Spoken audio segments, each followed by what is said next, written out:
It's useful to remind ourselves of how we can use CT to our best advantage, remembering that we're trying to answer clinical questions. So for those of you who are already doing cardiac CT, you may want to refine which patients you do a cardiac CT on based on the evidence, rather than just doing a kind of catch-all. Okay, so when we set up a service, we can look to various guidelines and various consensus documents as to the appropriate use of cardiac CT. And we're quite fortunate in that obviously CT has been kind of relatively at the forefront of imaging development in the last few years, especially because it's quite popular in the States, where MRI is less popular, partly because it's not funded by the insurance companies. So as a consequence, there's been a wealth of documents and several research studies that have really looked into how best we can use this relatively new technique. And obviously, we'll also be looking at the NICE guidelines. For those of you familiar with the NICE guidelines, in 2010 they incorporated cardiac CT into their algorithms, and you've heard already how you can use the calcium scoring and potentially CT angiography in the investigations of people with chest pain. So one of the questions when you're starting up a service especially is, who are you going to scan? Obviously there's a bunch of people who are asymptomatic, and then there's a symptomatic, and as you've heard from Andrew's talk, these can present in a variety of ways. Obviously the majority of them will present with some sort of chest pain. You may also wish to think about how you can use CT in the management, or rather in the investigation of arrhythmias, and also potentially to investigate the traditional risk factors and trying to identify groups that may be at higher risk. Okay, so in the asymptomatic group, as Taryn's already spoken about, we can use calcium scoring, and calcium scoring is, I think, very useful, especially in the intermediate group. So just to summarise what Taryn was saying yesterday, in people who are high risk, then there's probably no benefit in doing a calcium score in terms of risk modification, unless they've got a contraindication to statins, because those are the group that are going to need statins anyway. Similarly, if you're very low risk, the chances are you won't have atherosclerosis, you don't need a statin. But it's that intermediate group. And if you use the traditional risk factors, a lot of people fall into that above 20% risk. And you can further refine that by using calcium score. And certainly that's one way I would advocate you can use calcium score to your best advantage. Okay, so in asymptomatic patients, or asymptomatic people rather, there have been some studies looking at how good cardiac CT is at identifying people with significant stenoses. Obviously, from those of you from a cardiology background, you're aware of the difficulty of managing patients who are effectively asymptomatic. What do you do with an asymptomatic stenosis? As Andrew's mentioned, there's been several studies recently that seem to indicate that intervening on patients, even if they have got a significant stenosis on anatomical imaging, doesn't mean that they're actually going to do better than just standard aggressive medical management. So that's the kind of quandary that you're in the asymptomatic group. Saying that, the consensus of SCCT and several experts in the field is that there's probably no current justification for using cardiac CT just as a screening test, because obviously you've got the worries of radiation, contrast, beta blockers and all of that, and your pickup is going to be relatively low. Saying that, I've used it a few times in people who are considered very high risk. So we've done it for our cardiology colleagues where somebody's got a terrible family history, even though risk factors would suggest they're low risk. And I think there is an argument for adapting it in that sort of position. And similarly, people who are traditionally very high risk without symptoms, for example, diabetics, where you can't rely on symptoms as a way of identifying an at-risk group, then potentially there is a role. But currently, in asymptomatics, we should be not offering routine CT angiography. Obviously, it's different in the private setting, as you're probably all aware. Okay, so this basically summarises what I've just said. So you've already heard about the CONFIRM registry from Taryn. It's over 25,000 patients. The advantage of the CONFIRM study is it's looked at, now I think it's over 3 years, so it's more than 24 months. And even on the basis of such a large cohort of patients, it basically echoed what some of the previous studies have shown, which is there's no real role for CT angiography in the asymptomatics. Okay, so in the symptomatic patients, always a little bit easier because you've got symptoms as a guide of hopefully justifying revascularization and further treatment. So how can we use CT angiography? Okay, so again, referring back to the NICE guidelines, the guidelines say if you're low to intermediate risk, so that's basically 10 to 29% on the traditional risk factor chart that they've issued. Then in that group, you can use a calcium score, and obviously if this calcium score is not negative, then you can proceed on to CT angiography. They use the catch-all of as long as it's a calcium score of less than 400, and part of the reason for that is it's technically more challenging, but also as you get more calcium, the chances of having a significant stenosis increase. So people sometimes divide up calcium score into 4 big groups: 0, 0 to 100, 1 to 100, so 100 to 400, and then above 400. And once you get above 400, statistically you're at quite high risk of at least having one significant stenosis. That doesn't mean, obviously, it's going to be in a vessel that's of prognostic significance, so it could be just a very distal vessel. But nevertheless, it means that you're at high risk of having at least one stenosis. Okay, so how do we use the NICE guidelines? Obviously, if you're relatively old, then obviously your risk is high because age is such an important risk factor. So in terms of actually applying the NICE guidelines, you're actually only going to be scanning a relatively few number of patients who fall in that 10 to 30% catch-all. Saying that, most people will be a little bit more flexible when it comes to assessment of risk, and you traditionally will get sent people who are above that 30% risk. But really, if you're going to be using the NICE guidelines, you just need to be aware that where they advocate the use of cardiac CT, and especially CT angiography, is in a group who are of relatively low risk. So as Taryn's alluded to in the previous studies, we're looking at calcium score and how robust calcium score is at excluding people with significant stenosis. If you apply these rules to a totally different group, then you can expect a totally different answer. So in other words, you don't have that same confidence as you would do if you select out a group that is of relative low risk. Okay, so this basically summarizes the NICE guidelines. So lowish risk, calcium score, if it's 0 to 400, do CT angiography. Obviously, if it shows a significant coronary artery stenosis, then you treat as angina.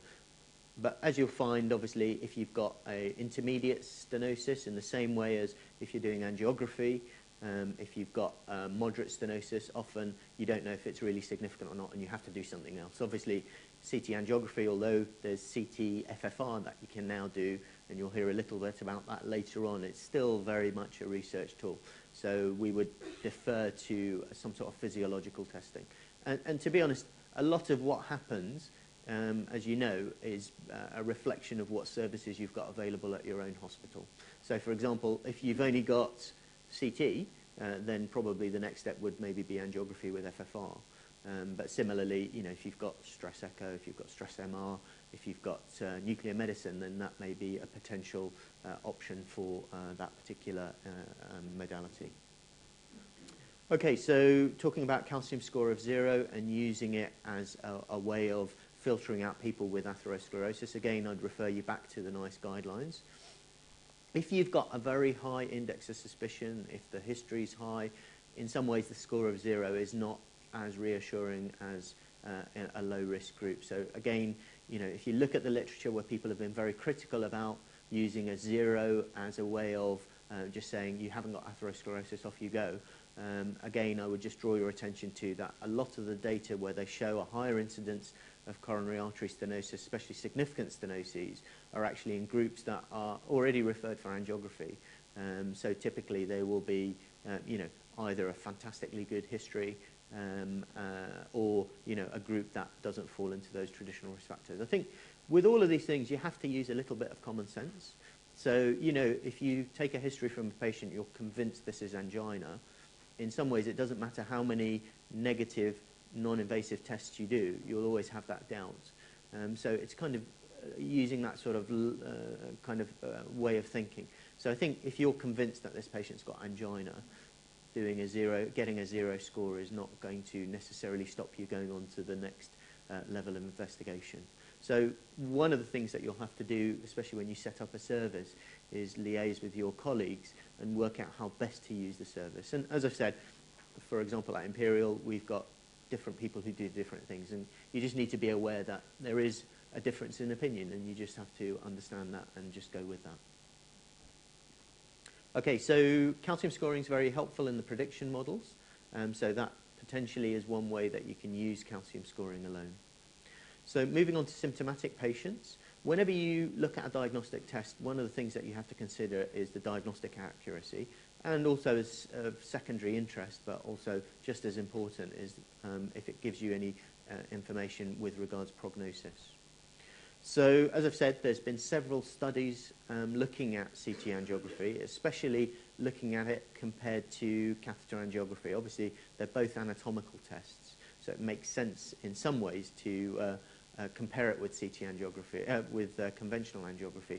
But again, you have to remember that some of the more recent tests now are moving away from comparing anatomical tests such as CT with invasive angiography and trying to steer it more as a comparison with FFR. But again, you have to remember there is a difference between those two approaches. So what you'll find is, with several studies, that the sensitivity of cardiac CT is very good. So in other words, it's really good at identifying plaque. The specificity is not as good. So in other words, although we can identify plaque, we tend to, if anything, overestimate stenoses on CT angiograms. So in other words, the positive predictive value takes a hit, but our negative predictive value is extremely strong. So if you have a CT angiogram that's normal, or no significant stenosis, that's very reassuring. But you can get it wrong if you think they've got a significant stenosis on CT angiogram. And remember, patients who've got unstable symptoms, if it's due to unstable plaque, often don't have significant stenoses on coronary angiography. And so it's no surprise that you don't see a significant stenosis on CT angio. But what you will see is obviously plaque. And there was an interesting paper, because one of the things that we always end up doing on MRI is people come in with a troponin positive event, they go to coronary angiography, and there's no significant stenosis. So they come back to us saying, was it myocarditis? Have they had an infarct? And you can try to resolve those questions using MRI. And obviously, when we see an infarct on MRI, we then throw it back to the referrer saying, well, could it be recanalization? Could it be an embolus? And obviously, everybody jumps on the word embolus, and they have like 5 million different tests looking for prothrombotic tendencies. But there was a recent paper where they actually looked at this particular group and did CT angiography. And they found that if you look at the vessel that subtends the infarct, in the majority of these patients, you'll actually see that there is significant atherosclerosis, albeit not causing a significant stenosis. So in other words, it kind of snaps you back into the real world. This is not embolus, this is going to be unstable plaque. So, you know, that's a kind of research application, but nevertheless reinforces the idea that what you're seeing is you kind of get a much better appreciation of the overall plaque burden and also atherosclerotic burden. Okay, so HTA review. So pretty much saying what we're saying, which is all of the non-invasive tests perform relatively well against one another. So I think CT is probably more sensitive than SPECT and stress echo, because obviously you are definitely going to pick up plaque, whereas the other tests rely on flow limitation of some sort.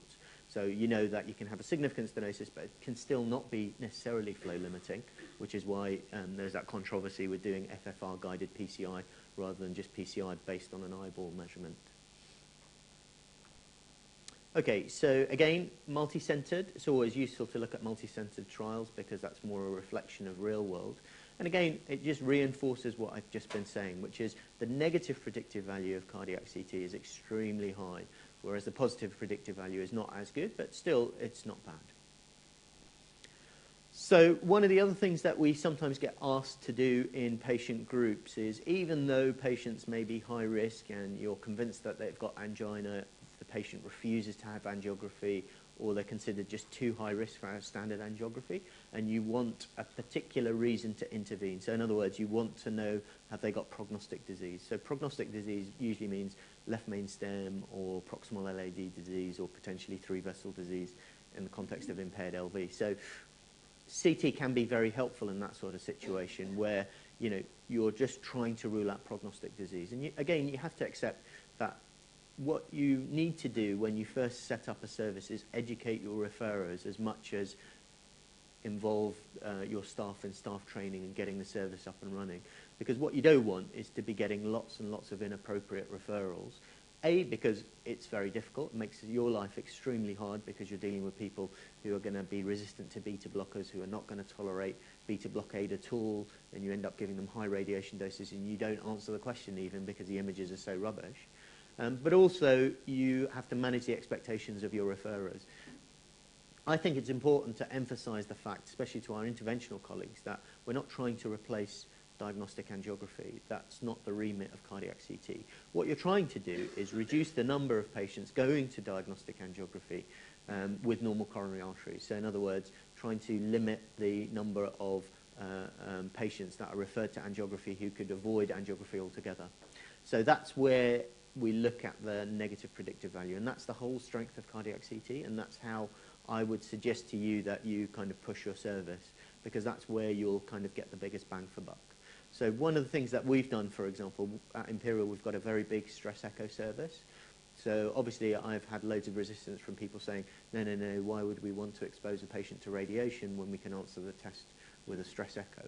So the way to tackle that sort of situation in the same way as you can tackle situations with stress MR, for example, is target specific groups. And often with stress echo, the group that we've had great success with is the patients who are kind of considered unlikely to have coronary atherosclerosis, but have got left bundle branch block. So you know, if you've got any regional wall motion abnormality, you do a stress echo, it becomes that much more difficult to interpret. You're more likely to have a false positive. They're more likely then to have to go to angiography. So in that group, we found CT is really, really helpful. And it's a way of managing kind of lists, because obviously stress echo at Imperial especially is heavily oversubscribed. They've got 6-7 week waiting list. So we've managed to dent in that. So in other words, you develop a more complementary rather than competing service. And I think that's the whole point of this course, which is to try to make you think how best to use cardiac CT to your best advantage, rather than saying CT can answer every single question, because clearly it can't, okay? Although, don't say that to town. No, I'm just kidding. Okay, so again, the important thing to remember is CT angiography performs best in the non-high risk groups. So in other words, these are the groups that you don't think have got significant stenoses, and you're using CT as a way of confirming that. So that gives you the additional reassurance to say, look, don't worry, we don't think it's your heart, rather than looking at a high-risk population where they're going to have significant stenosis. Okay, so again, CT angio can be very helpful when the symptoms and the exercise tests are discordant. You know, from those of you with a cardiology background, especially exercise testers, people always quote the false positives, especially in women, and how unreliable it can be. Obviously, most people still will do an exercise test just because the wealth of data available with exercise tests is quite reassuring if the test is negative, and also gives you an idea of patient workload and all of that. But CT angio can be helpful, you know, if people have equivocal exercise tests. Again, you think it's probably going to be negative, but you just want that extra bit of reassurance for you and for the patient to say, look, we don't think it's your heart. And again, that's a group that CT angiography does really well in. And again, that's another group that we've kind of targeted. So that may be one way you can feed in CT angiography into a rapid access chest pain clinic, for example. You know, people who've got barn door positive exercise tests, you're probably still going to go on to do invasive angiography. Obviously, if it's a bit equivocal, then CT angio, at least think of that. Okay, so moving on now to prognosis with coronary angiography. So again, there's been, because it's been around for a number of years now, we're getting fairly large cohorts with modest follow-ups, obviously not in the 10, 20 years as in nuclear medicine, but certainly 3, 4, 5 years. And so what you can see is, and as Taryn alluded to in his calcium score test, is CT angiography, as you would expect, correlates with invasive angiography on the basis that the more stenosis, the more disease you have, the more chance you have of an event over time, which kind of makes sense, which is always reassuring because it's kind of reflecting what we see in real life, which kind of adds a little bit more credence to the test. So again, you can use CT angiography, and this is where calcium score can be very helpful. When you're reporting tests, often people want some sort of objective number to try to quantify risk. if you just do a CT angiogram and you see plaque and you see atherosclerosis, it's quite difficult often to convey the degree of atherosclerosis to a referrer just using descriptive terms. Obviously, you can take snapshots and your referrer can look at the pictures, but to be honest, most people in clinic don't have the luxury of being able to look at the images at all and that rely on your reports. So that's where calcium score can be very helpful. Because not only do you give them an Agatston score which can refer to the percentiles, it also gives the referrer some overall feeling for the atherosclerotic burden in a more objective fashion. Remember also, if you do a calcium score, it's a low-dose test, and also it gives you the ability to reduce your field of view when it comes to doing your CT angiogram. And usually by reducing it by 1 centimetre or 2 centimetres, just from the carina as you would plan it without a calcium score, will save you 1, even 2 millisieverts. So you're effectively saving the dose. So in some ways, I follow Taryn's example, which is I do a calcium score pretty much on everyone, unless they've got an obvious reason not to have a calcium score. For example, they've had a stent, they've had a bypass, all of these things where the actual calcium score per se is of limited use, albeit it does allow you to narrow down your field of view. But in that group, an Agatston score isn't really going to add very much to your report. Okay, so again, this is just looking at calcium scoring in those quartiles that I mentioned, in terms of adjustment for your overall risk. Okay, again, referring back to the CONFIRM registry. So patients without evidence of coronary angiography on CT angiogram have a very low event rate. So in summary, calcium score can be useful in itself in a low test probability group. And I must admit, although I've seen a few cases of people with 0 score with significant stenosis, again, I don't know if they were truly in that low to intermediate group. So that's one thing to just bear in mind. Certainly CT angiography in that low to intermediate group, if they're at a slightly higher pretest probability, is of extreme use, I would say. And also, it's useful to understand that the degree of coronary artery disease on a CT angiogram has also got prognostic information, which in itself is of use. Okay, so moving on. People always talk about, can we use CT angiograms in the emergency department or in patients with presumed acute coronary syndromes? So most of the studies that have centred on this has obviously looked at people who don't have specific ECG changes, usually negative ECG changes, and who are definitely troponin negative. So this is a group who really, you could argue, do they really have unstable angina? Well, probably the majority of them don't. But nevertheless, these are the groups that are typically admitted by referring physicians from the emergency department who then have to undergo tests before discharge. And so all of these studies, as you've seen, the Romicat study that Andrew showed you the slide from, were really centering on these groups. Mostly in the, well, pretty much all in the States, and looking at whether CT angiography can be a way of discharging or facilitating discharge of this group of patients, which would otherwise sit on the ward waiting for 24, 36 hours for other tests. Okay, so CT angiography in this sort of group has got a similar diagnostic accuracy to perfusion imaging, so nuclear perfusion imaging. Obviously, because this is most of these studies are done in the States, nuclear is quite a popular way of risk stratification for these patients, independent of things like exercise tests and echo. Nuclear medicine is quite big business in the States, so inevitably a lot of the American studies are all competing against nuclear medicine, which is fair in some ways, because obviously nuclear medicine's been around since the 70s. There's a wealth of prognostic data associated with negative MPI studies. But also you have to just consider the differences in practice in the UK and also the potential radiation doses. So the most important thing is, if you look at the majority of these studies, is there's a good short-term prognostic outcome from a normal CT angiogram, so as you would expect.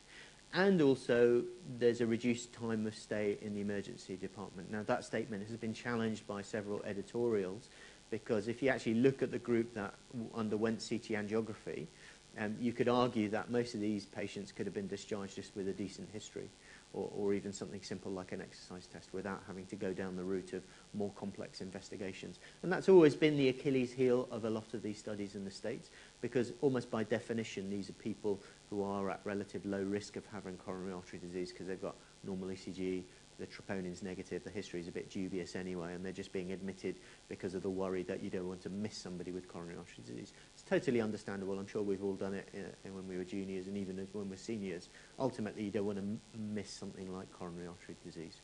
So CT angiography can be helpful in that setting. Okay, so again, these are several other studies that I have listed. Probably one of the larger ones was in the New England Journal of Medicine. Again, being criticised because several of the patients could have been discharged even without further investigation. Okay, so Andrew touched on triple rule-outs. One of the things that we'll talk about is how to do the triple rule-out, and it's fairly straightforward from a coronary CT angiography type person's point of view, because effectively you're trying to get the coronaries first and foremost, and getting the pulmonary arteries is much less of a challenge once you've got the coronaries right, because it's all about your contrast timing. Okay. Obviously, there's still a challenge, and you can potentially triply get it wrong. So you can't rule out your dissection, you can't look at coronaries, and you can't get a CTPA, and you've given them a big dose of radiation and contrast. But in the majority of cases, you know, because most of these are probably all going to be negative anyway, I admit I've probably done about 30, 40, and out of those I've probably seen 2 PEs, somebody with moderate coronary artery disease, certainly no dissections. So, you know, again, it can be difficult. Somebody comes in, bit of breathlessness, the troponin's a bit borderline, you're not quite sure what's going on, D-dimers may be positive, as they always seem to be in everybody from what I can understand going through accident emergencies. They're not reliable. But, you know, that's a sort of diagnostic quandary. So, you know, it does happen. And one of the things that you should try to do when you set up your service is at least have these protocols in the ready. Maybe not offer them widespread to emergency department because you'll be overwhelmed, but certainly it's sensible to be able to do it should you be called upon to do it. Okay, so looking at stents now. Again, obviously you're not necessarily dealing with a low to intermediate probability, pretest probability group, but CT angiography does perform reasonably well in stents. The exception is when the stents are small. So you'll see examples, but generally less than 3 millimeters, most people will say you've got a 50-50 chance of getting it right. So in other words, it's probably not worth doing. Certainly for the larger stents, CT does perform quite well. And where the larger stents are usually placed as things like left main stem, proximal LAD. And one of the things that can be useful is if somebody's had a particularly hairy time putting in a left main stem stent, they may not want to go in a couple of months down the line and look to see if there's restenosis, and CT can be useful in that group. And you'll hear from Tito Kabir, who I think is talking a bit later. That's one of the roles that he's used CT angiography in. And, you know, that's certainly one of the things that you can do fairly reliably. Okay, so after coronary bypass grafting, Karen's telling me I'm going too fast. Okay. Okay, so just to briefly touch on coronary angiography. Okay, fine. Okay, fine. Have a 15-minute break, and we'll come back and look at the next topic. Because these things will cover in subsequent detail anyway. So, is that okay then? Yeah, of course, no problem. I mean, everybody's got the presentations, and we'll go through everything. And to be honest, I'm a boring speaker anyway, so it's fine. I think we need right time. Yeah, no.